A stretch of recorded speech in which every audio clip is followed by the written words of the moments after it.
You know, I was trying to figure out how to do this in the style of my previous reviews and resurrect Tracer Mando, but honestly, I'm just gonna do it like this, straight from the heart, because I've got some things to say about this show and its fan base.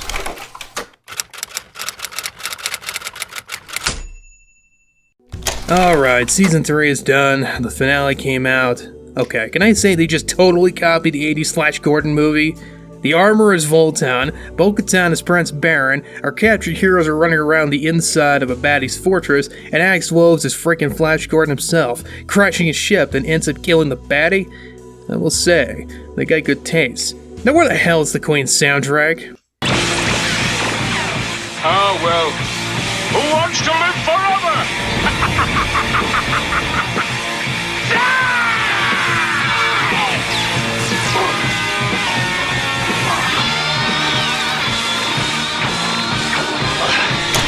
Anyhow, the 8 weeks of excitement followed by frustration, followed by a mixture of apathy and contentment are over. As you may have noticed, I never did my Tracer Mando episode by episode review of the season, and to be blunt, I just didn't feel like doing it given that Disney kills any kind of review that uses anything that isn't stills or badly edited footage, and, well, the fanbase seems to have completely gone into hyperbolic echo chamber mode where the tiniest detail sets them off. Ironic. I know. I defended the Fandom menace a while back when Fred from Scooby-Doo decided to have his 5 minutes of fame, and now I'm calling them out on their crap. Look, I'll be straight with you guys right here. I thought the season was decent. I thought it had plenty of good moments, good acting, pretty good action, but it also had its share of issues that I suspect stem from a series of behind-the-scenes drama, such as a rushed production value and story, a need to set up future events, Grogu being underutilized, Imperials being incompetent again, you know, basically Age of Ultron. I mean, everyone swore up and down that movie was terrible when it came out, and years later, only then did people start to appreciate what was there in spite of its problems. I kind of suspect that's what's going to be the same here. So there you go, nutshell, summary done. I award a B- in rating. You can leave now if you want. If not, then here's my thoughts in full. And don't give me that spoiler crap here, I don't care. Now, unlike the drinkers, neurotics, doomcocks, and other colorful narcissists and culture warrior industrial complexers on here, I'm not going to make this a giant hit piece. There was legitimate good in this season, there were issues, and then there were some nitpicks I personally had, but others might not. So, I'll divide them as such, and I'll have timestamps in the video if you want to jump around or something. Get on with it! Shut up, Yahweh, I'll move at my own pace.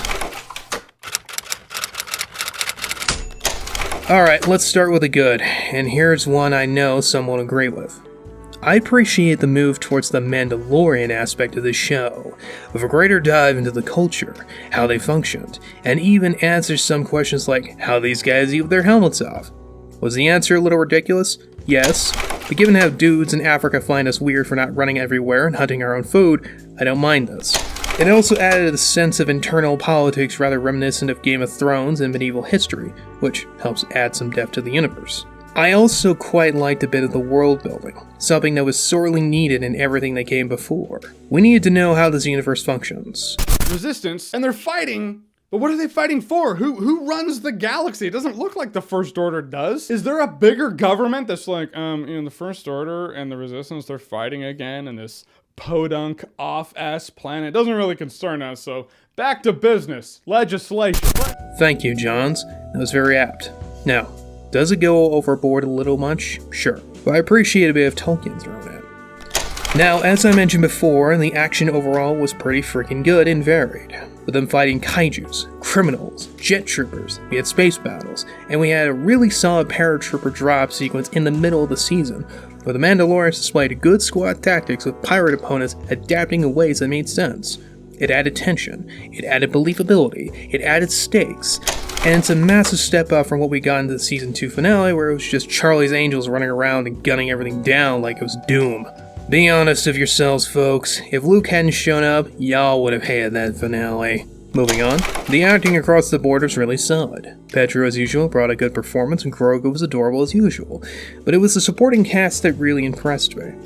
Last season I hated Bo-Katan for being smug and arrogant towards everyone else, but this season dragged her down and forced her to be humbled. Katie Sackhoff is a fine actress, and she displayed a good range to her character, making you truly buy into her insecurities and the weight of her failures bearing down on her. While I do have some issues on how she was used, she brought a presence to the role I haven't seen since Starbuck, so good on you. Paz Vizsla, the Armorer, and even the Night Owls all got minor character arcs in their own right, making you genuinely care about them, especially when you frickin' kill them. Fight with blood, fight with steel, die with honor, never yield. Fearless hearts filled with pride, into glory we shall ride, into glory we shall ride.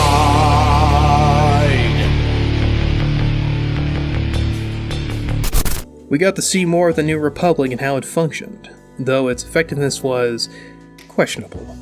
We'll get to that later. But as someone who's worked for government institutions in the past, I perfectly got Carson Teva's pain of dealing with pain-in-the-ass bureaucrats. While I would have liked to see him play more of a role in the series itself, he as usual brought a solid performance. Carl Weathers as usual was a real joy, and the expansion to his town, especially the MIB aliens, was nice to see. Devereaux effectively is its own character, and seeing it transition from scum and villainy to a genuine nation is just heartwarming. Mandalore itself is finally shown, and though I do question how the hell anyone can breathe on this planet, I do like the setting itself, and the fact they seem to be reversing the head-scratching decision to have it be a burnt desert and make it a jungle again.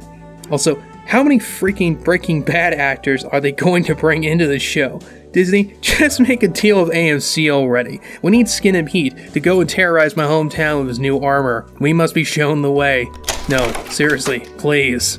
Ahmed Best was made a badass Jedi. Finally. Man deserves it after all the crap people threw at him. He's a great actor, and the character needs to continue making appearances. Moff Gideon makes his return once more, and this time he just fully channels Gus Fring. He's a smug bastard and we love him for it. The new Super Commandos finally show that the Empire can also truly have drip, and the inclusion of the pirates was a nice addition, even if I think they should have done more of them. Also, their ship was a great design. So why did we have to blow it up? We could have had a reenactment of that boarding scene from the micro-series. Damn it, Iron Man! Finally, the overall story. Yes, it had its problems. Yes, we will get into those. But for what it is and was, it at least ended on a good note. Bo-Katan was born again and found the Faith, with the Jaren overcoming his own issues to help reunite the Mandalorians and free them from the shackles of what is honestly kind of a stupid rule of cool way of running things. Even the children and Night Owls undergo this, being reborn in the baptism of battle and learning to accept each other, with the help of the Jedi. Seriously, only a freaking Jedi could break up something like this. And now, the Jaren and his son, his official son now, got a good happy ending for them, retiring in a cabin. If there wasn't a season 4, this would be a great ending for these two. I can accept it as their ending. Also, it presents a good soft reboot for the series given how their original plans got completely and utterly sabotaged. Let's get into that.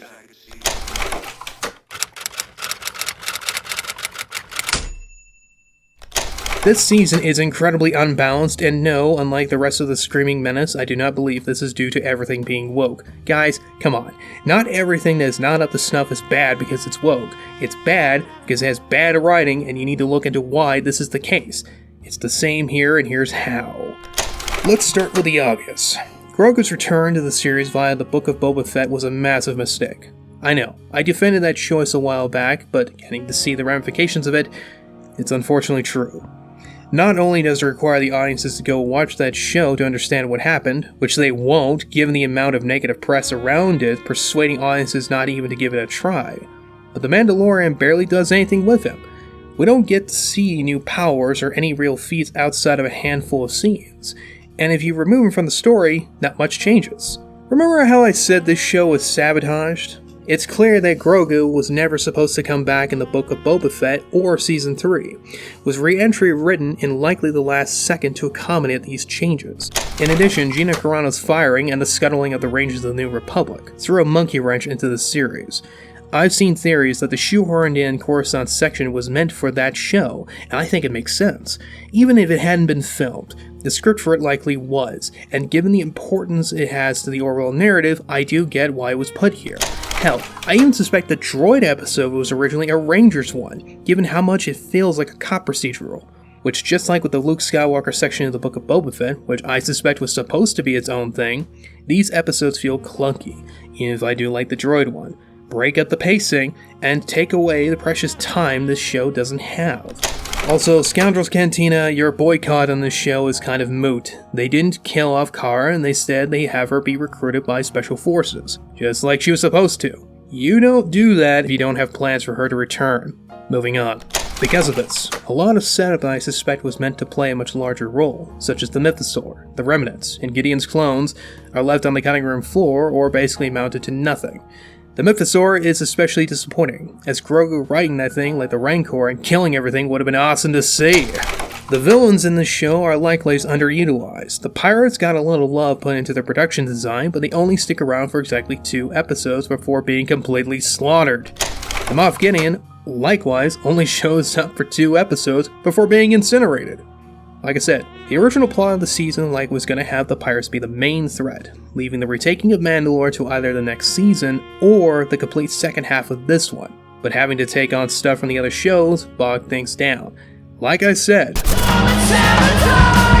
speaking of sabotage, the sidelining of the Jaren for Bo-Katan. No, this was not wokeness at work here, because they actually tried to make this work.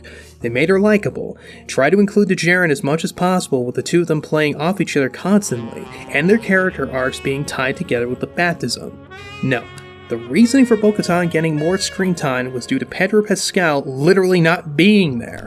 As some may know, he was off filming HBO's The Last of Us, a crappy revisioning of the original game that required Pedro to be there in person, with the filming of both shows overlapping. Because of this, Pedro couldn't do most of his scenes, as he was neither able to physically do it, nor record the voice lines. Look, I'm a voice actor, and trying to get people to record even just a few minutes of dialogue is often like pulling teeth because of real life problems, let alone trying to film a whole nother freaking show at the same time. So because of this, rewrites had to be done, and the role of main character shifted to someone who could actually be there and do the damn scenes. Could it have been done better? Yes, absolutely. I think a story where Bo-Katan tries to convince Mando to keep the sword, but he retorts that he is not the leader the Mandalorians need, likely would have gone better, assuming they actually had the time, script, or ability to actually do it. I really wouldn't be surprised if that was the original plan, but, well, say it with me. And then there's the Imperials. My god, can we stop making them incompetent? Seriously, they have Beskar. They should be capable of fighting the Mandos blow for blow, but instead they're still being slaughtered like mindless goons! The freaking pirates put up a better fight than these guys. Look, these guys are soldiers, and soldiers are trained for close combat, especially these guys if they're being given this special gear. You know what a fist fight between these guys and the Mandos should have looked like?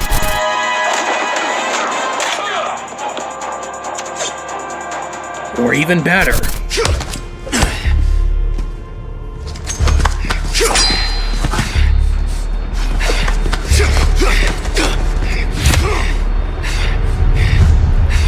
Not good. This would be more interesting to see. But because this show seems to have a really inconsistent budget, we have wildly different quality of fights.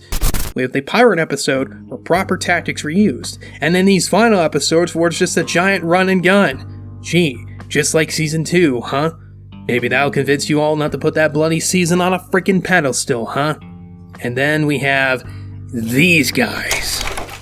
Man, I don't get it. This show has been going around and retconning every bit of lore in between Jedi and TFA, even going so far as to set up a war with Thrawn in a time period where nothing is supposed to happen, and these guys just have to show up to kill the showrunner? What the hell, guys? You can't just retcon everything and then pull this stunt. What the hell, Iron Man? What the hell, Cowboy? Why can't you just be consistent? Because they can't be. Kek? What the hell? What are you doing here? I heard you running from your office and I want to see what is going on. Do you mind interrupting you for a bit and let me say something? You are my boss, so sure. Also, for those who don't know, Kek is the head dev of the Unification mod for Dawn of War Soulstorm, who has plenty of insider knowledge on how corporations play their behind-the-scenes games. I mean, GW is worse than Disney. Anyhow, please continue, Kek. From what we know from such big corporations like Disney and our beloved Games Workshop, I have a hidden hope beyond Favreau at just biding their time. What I mean is that they are trying to play along with the rest of the higher-ups until the moment comes. I believe they will either pull the Great Reset, as I call it, during the new trilogy film, or they will double down on the war between the words concept, and the sequel trilogy will be just an art verse or something. Perhaps a warning Grogu for sure Lord Grandmaster look about. We may have lost the other two OG characters, but we still have Luke, as well as a potential successor chosen by Hammond himself, in the face of Sebastian Stan. If they play their cards right, they can still save the ship. We could have so many stories. Wishful thinking here, but the perfect opportunity to bring Mara back. Because for the love of my shogunate, I really can't see them killing Grogu and the rest of the gang, and by Imo and driver that it just does not end up. I have spoken. Kek, I just hope you're right. I'm at my wit's end here. This is the way, Tracer. This is the way. Speaking of endings...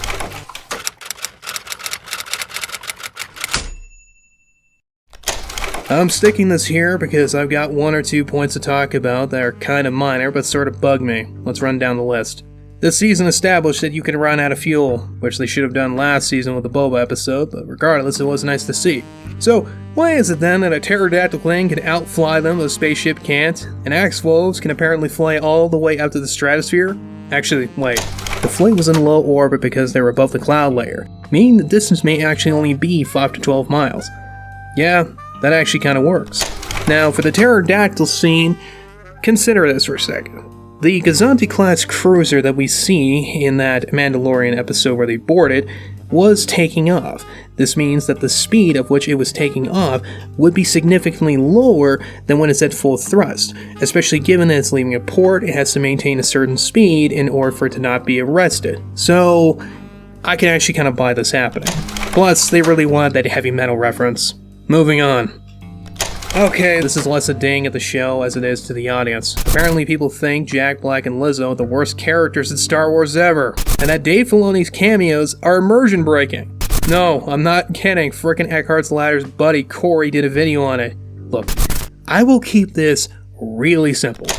We've had Hicks from Aliens, Bruce Lee's goddaughter, the SNL guys as the Scout Troopers, Favreau himself, Mark Boone Jr., Tonks, Clancy Brown, freaking Anakin Skywalker from TCW, Bill Burr, the directors as pilots, Sid the Sloth, Sasha Banks from WWE, Titus Wolliver from Sons of Anarchy, the former executive vice president of Walt Disney Imagineering, Joe Chill and the Nightkin, and General Grievous from TCW so far. These are just the ones I care to mention. And now, you want to bitch about famous cameos? These two weren't even bad, just underutilized. Look, to the people who say George wouldn't have done this, Mace Windu was originally supposed to be played by Tupac. Make of that as you will, but don't pretend famous cameos are new to Star Wars. So... Shut up, fool! Like I was saying. Okay, last season established that Jajarin can run into an MG-34 and be fine. This season establishes that you can be shot by a cannon and while incapacitated, still be fine. So why is it then that these Imperial Super Commandos are being slaughtered wholesale by the director? It even goes against the previous scene where the Mandos had to shoot them in their joints and weak spots. This time, I really don't have an explanation, this just relates to them making the Imperials a joke. What the hell is the point of showing off Gideon's clones? Hey buddy, you on break or what? I'm ready to order. Koopa, what the hell are you doing in my video? Tracer? You're working at Pizza Castle now? I'm in the middle of moving, so yes. They had cheap rent. What the hell are you doing here? Well, I was gonna order dinner for me and Gonzalez, but you said something about Gideon's clones? I did. What the hell is the point of introducing them for a few seconds that didn't amount to anything? Okay, I know I said... Sabotaged! But still. Well, have you ever heard of Net? No. Better sit down then, it's gonna take a hot minute. So back in the early 2000s, when arcade fighters were still awesome and not a means of making esports bullshit, there was a game called King of Fighters 2000. Well, technically the story starts with King of Fighters 1999, but I'll skip ahead of that one to get to my point. NETS is a villainous organization who use super soldiers made of the DNA of fighters. Well, they're also involved in experiments in gene splicing to make genetically engineered super weapons. All this sound familiar? We know for a fact that's what Gideon was doing based on the fact that he needed blood samples from Grogu and he outright went out and said that he was trying to make force-sensitive clones for himself. Now why do I bring up King of Fighters 2000 of all things? Well, have a look at its main villain. Sweet Krieg and Mando, it's Gideon. He's even got the mustache. Now, it's admittedly a bit of a stretch, but this guy bears more than a striking resemblance to the actor playing Gideon, Giancarlo Esposito. This man's name is Zero, and his role in the game was that he infiltrated a heroic organization to subvert it from within, and then used a laser super weapon to wipe out a city. We know the Empire is not above doing that. We also know that this is what Gideon's henchmen have been up to in the past few years. But it doesn't stop there. In King of Fighters 2001, it's revealed that this Zero was a clone, and the real Zero isn't even the leader of the organization, but works for a man with delusions of grandeur of becoming a god, a complete megalomaniac, not unlike who Gideon will have been working for during the days of the Empire. Now, all of this is a presupposition that Filoni, Giancarlo, Favreau, or anyone involved is familiar with King of Fighters, which is admittedly unlikely, but the fact that the resemblance is there is pretty solid, their motivations almost perfectly match, and the fact that we don't see a body when Gideon was absorbed by the explosion, and he has escaped death before. Who's to say he doesn't have a cache of non-force sensitive clones to serve as body doubles? It won't be the first time this plotline was used in this franchise. Though one must wonder what his end goal really was at the end of the day. A force-sensitive Beskar bedecked clone of himself? One must wonder if he believes himself to be the reincarnation of Tare Vizsla with a bone to pick against his own culture, or perhaps he wishes he was even better, even smashing the hilt of the Darksaber to prove it. And no, it's not destroyed. The Kyber crystal is intact. They can remake the hilt. It's a very easy fix. I have a sneaking suspicion that Grogu at some point is going to use that sword. My personal theory is that he might have been a young Mandalorian exile, raised on Mandalore, but is here to live out the African proverb. A boy who isn't embraced by the village will return to burn it down to feel its warmth. Anyway, as for the season overall, I give it an A-. Fuck the haters, so on and so forth. Anyway, Mario should have our usual on order, so just tell him we're here. And if that red blinking light means this is going on your channel, I have a channel too. Come watch my videos and give me likes and comments and subs and stuff. Well, that's a good jumping off point for the rating of the show. Thanks, Koopa.